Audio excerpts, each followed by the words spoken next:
think that the metal rap thing completely sucks ass. I don't get it, and I don't want to get it, and I don't really mind if I don't get it. I think it's fantastic. I think the more people are cross-pollinated between different musical styles, it not only has musical implications, but it has cultural ones as well. As far as labeling Slipknot a new metal thing, I think that really kind of came down to A, the timing when we came out, and B, the fact that we were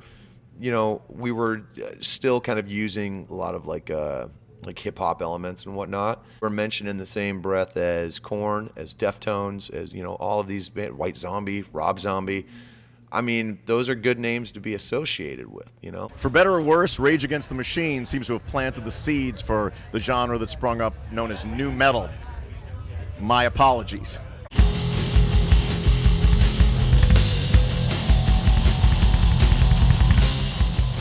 Well, thanks for watching Numbskull News, and today I'm going to dive into why it became, such a fad to hate nu metal.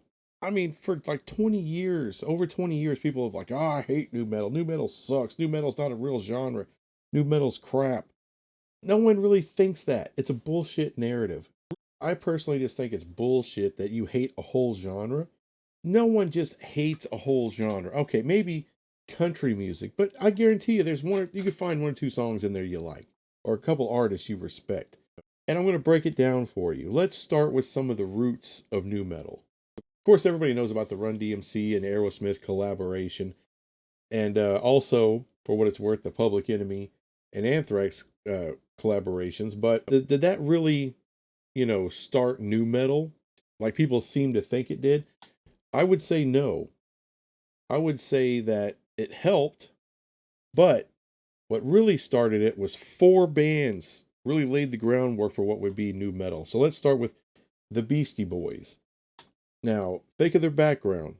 They start out as a hardcore punk band. They go hip hop. And then in the 90s, they pick their instruments back up and start doing things like Sabotage or Fight for Your Right to Party, things like that. But you can really hear the groundwork being laid for nu metal. And Beastie Boys are vastly respected through multiple genres. Or Red Hot Chili Peppers, right? Now, they concentrate a lot on funk and punk, but you can definitely hear some of that influence that would become nu metal in their music. And again, massive amounts of respect people pay to Red Hot Chili Peppers. Faith No More. Now, more than any other band, they really laid the template that would become nu metal. And every music journalist that covers metal, in any whether it's independent media, whether it's mainstream media, they all love Faith No More. All the gatekeepers, boy, they swing them gates wide open for Faith No More. And of course, there's Rage Against the Machine. And you could definitely hear a lot, and I mean a lot, of that next step to nu metal. Even though Mr. Morello has apologized for nu metal, he has nothing to apologize for. Look, punk, as much as I respect you, you didn't invent nu metal. You were a stepping stone part of that, all right? You were part of the influence of that. I would actually give Faith No More a lot more credit for nu metal than Rage Against the Machine. As great of a band they are, they can kiss my ass with that one. Now we need to get into the actual nu metal bands themselves and really think, do people really hate these bands? Or are they really that loathsome? Do they have no respect at all? And what I'm going to do is I'm going to go through the list of these bands, and you're going to understand that, whoa, wait a minute. These are kind of legendary groups here. I don't think they really get all that kind of hate. All right, let's start with Korn. How much hate does Korn get? I mean, they've only been going strong for 30 years? There isn't this mass movement to hate Korn. Same can be said for the Deftones. All right, again, another band that's going strong, been around for 30 years, and they have massive amounts of respect, not just through fans and the community, but through the media and journalists at large. Soulfly, who the hell hates Max Calavera? He's one of the most respected men in the underground, period. Greatness. I love Max Calavera. And I never heard anybody talk shit on Soulfly. ever. And for my money, the best of the new metal bands.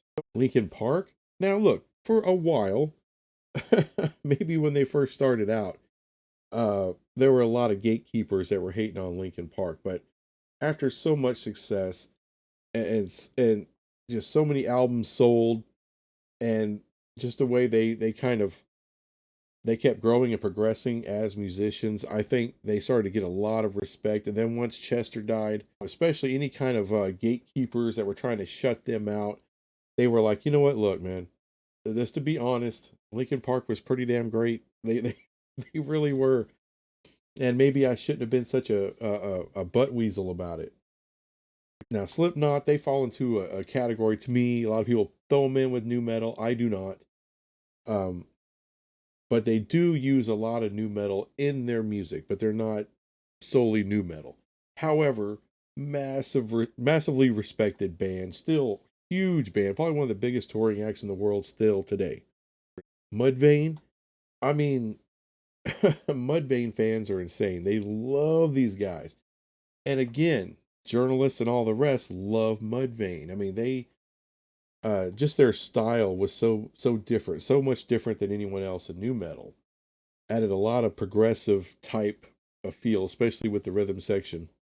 System of a Down, again, again, hugely respected throughout the community and through music journalists. So these are all bands that they don't get a lot of hate, and were around forever, and they're around forever because people love them. You see what happened? There was a handful of bands that really rubbed people the wrong way, and that caused, you know, I think that stirred up a lot more of the hate than all these bands that are loved. Let's start with old Limp Bizkit. Okay, so, oh, they're the poster child for hate, especially when it comes to new metal. But I want you to think, mostly people hate Fred Durst, okay? That's the dude that red hat, they just want to throw fists. I will say this. When you're thinking about Fred Durst, yeah, there's some douchey things he did and said. However, at the same time, you know, he helped a band like Stained get started.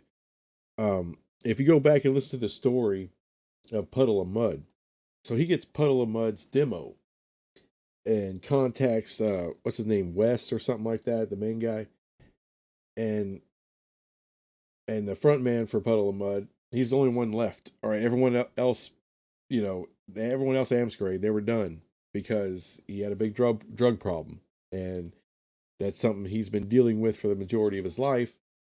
But you know, Fred Durst said, "Hey man, I think this music's good. Do you want to give it a shot?" He said, "Yeah." Fred Durst basically built Puddle of Mud. He found bandmates to get with him, musicians to get with him, and create a band, and built it around Wes. You know, a few years later, you know, the drug problems came back, and you know, they had to split up again. But he got clean, and they're starting to get on the road and do some things again. But remember, they got that success because Fred Durst took an interest in a person who was an unknown.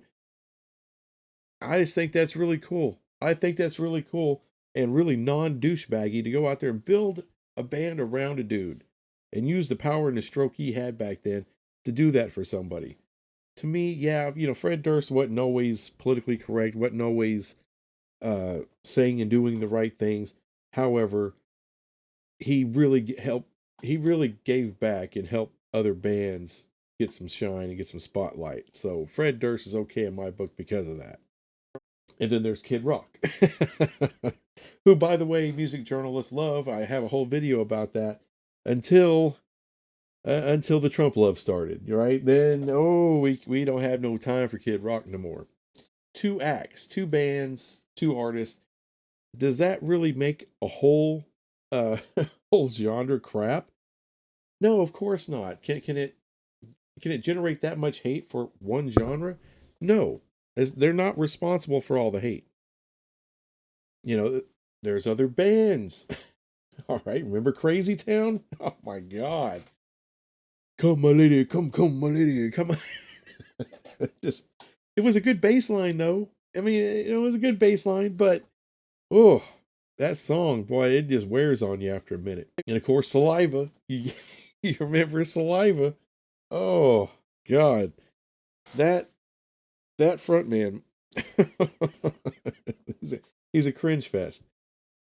Now let's don't forget Papa Roach, them and their one big hit, and of course Incubus. they they did their part to really draw the ire of the gatekeepers. So what does this all boil down to? No, people didn't hate new metal. All right, even though those who were, there are a few people that didn't like the genre, but hate, no, there never was that.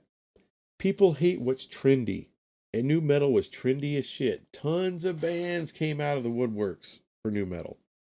Same can be said for thrash. Same can be said for grunge. You know, and people started really hating, not really on thrash, people really started hating grunge at one point. They got really tired of bands coming from Australia and all over the world. The Bushes of the world, the Candleboxes of the world. I don't care if it's pop punk. I don't care what it is. People get really tired of what's trendy and what's popular at any given time. I mean, at one time, Metallica was just, could do no wrong. And then the Black Album hits. Everybody loves Metallica. So all those people who don't like what's mainstream, all of a sudden don't like Metallica anymore. They're too popular. And that's the story of new metal. It got too popular. It got too big. And frankly, I get tired of that. I get tired of people saying, well, you can't like them because everybody likes them. Well, everyone likes them because they're great. I mean, millions and millions and millions of people love new metal because it was really good. Was there a lot of hangers on, people trying to climb the ladder and just doing new metal because that's what was selling? Yes. There were a lot of bands like that. But there's a lot of bands like that in every genre. Look, if it's something that I really love and get passionate about and it gets trendy, does it kind of, yeah, it does. It just kind of creeps me out a little bit. Like, oh, I hate that. Now all these little punk ass 13-year-olds know about my shit. Yes, I totally get the whole hating on trendy stuff. But just because something becomes trendy, it doesn't mean it's not good. I can hate the fact that something became trendy, but that doesn't mean the whole genre sucks. All right. It doesn't mean, grunge didn't suck because all these other bands that came out of the woodwork and all the 12 and 13-year-old bands now are 12 or 13-year-old kids wearing Nirvana shirts and Pearl Jam shirts. Who cares? See, if you love new metal, love it. And look, you may only like a couple of new metal bands. Well, that's enough. That's enough to say that you don't hate new metal, punk. Anyway, that's all I got on this. I'll be back with some other crap later. Bye.